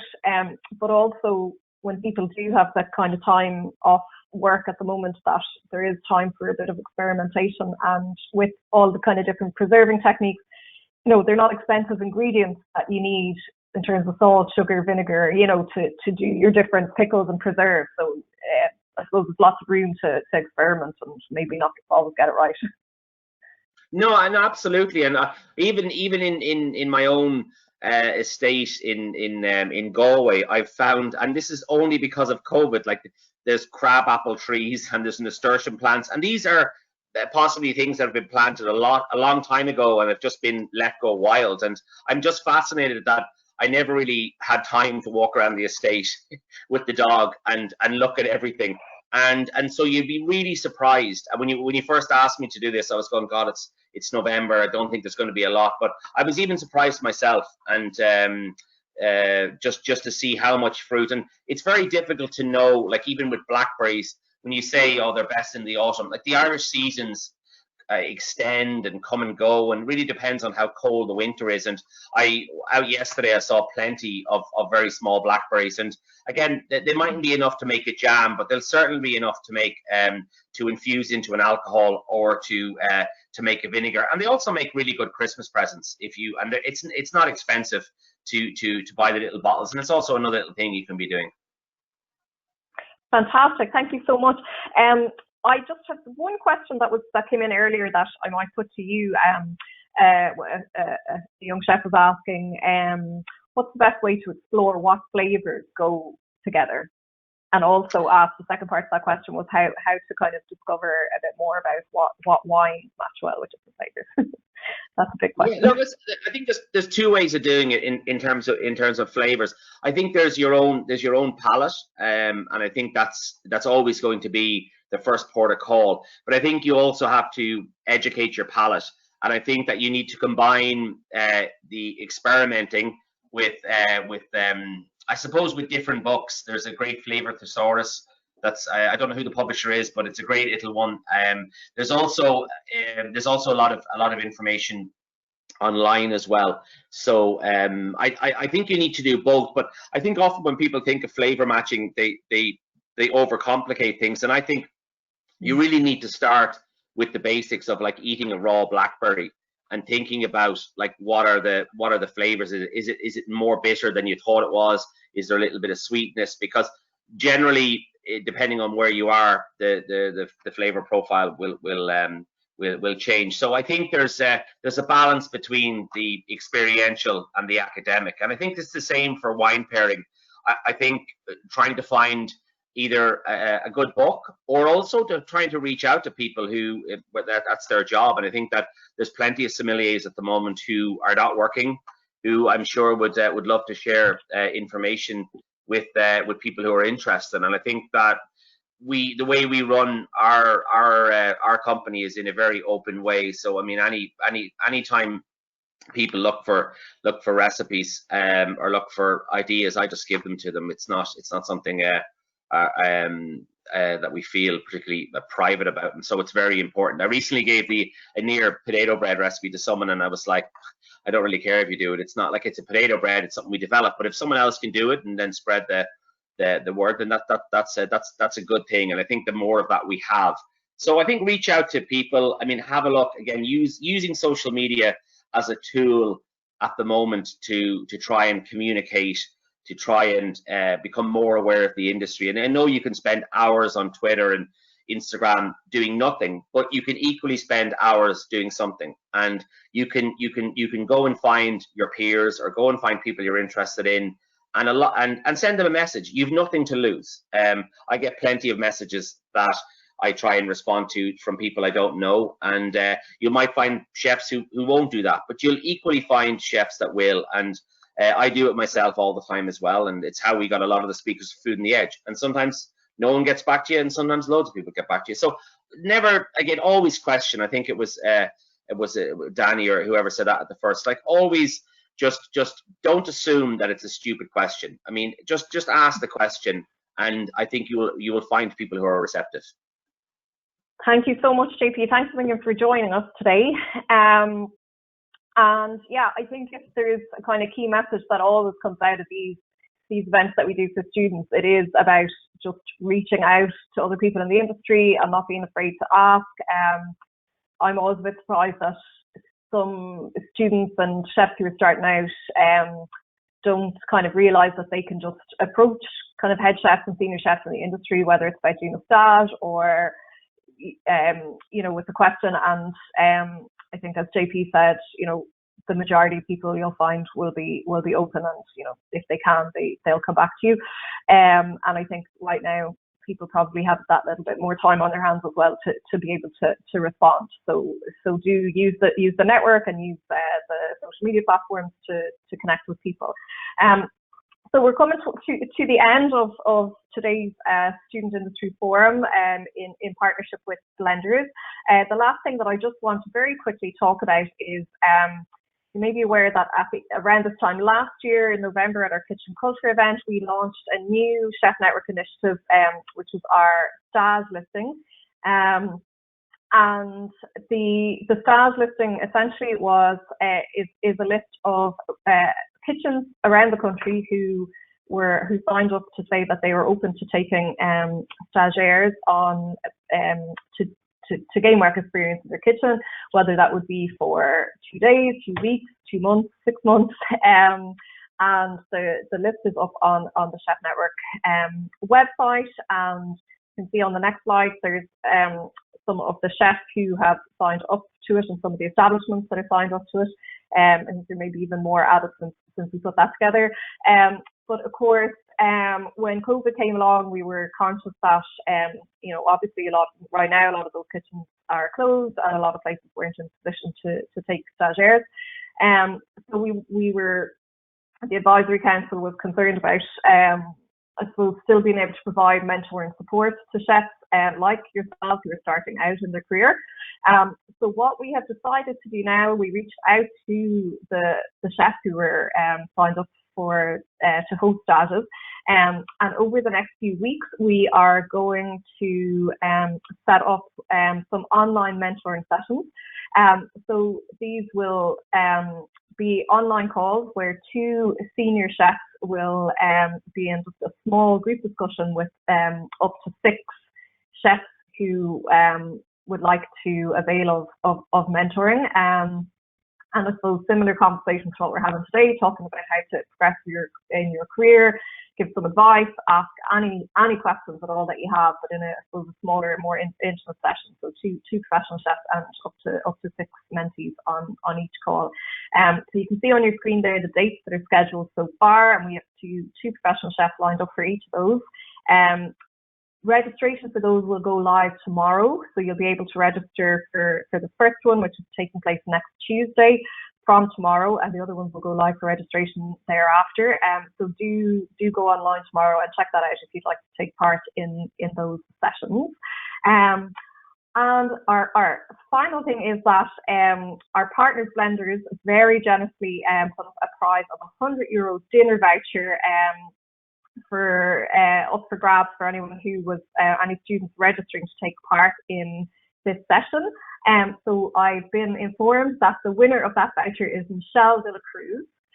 So congratulations, Michelle. The team will be in contact with you after this to follow up and give you the details on that. And thank you to Blenders for sponsoring that prize.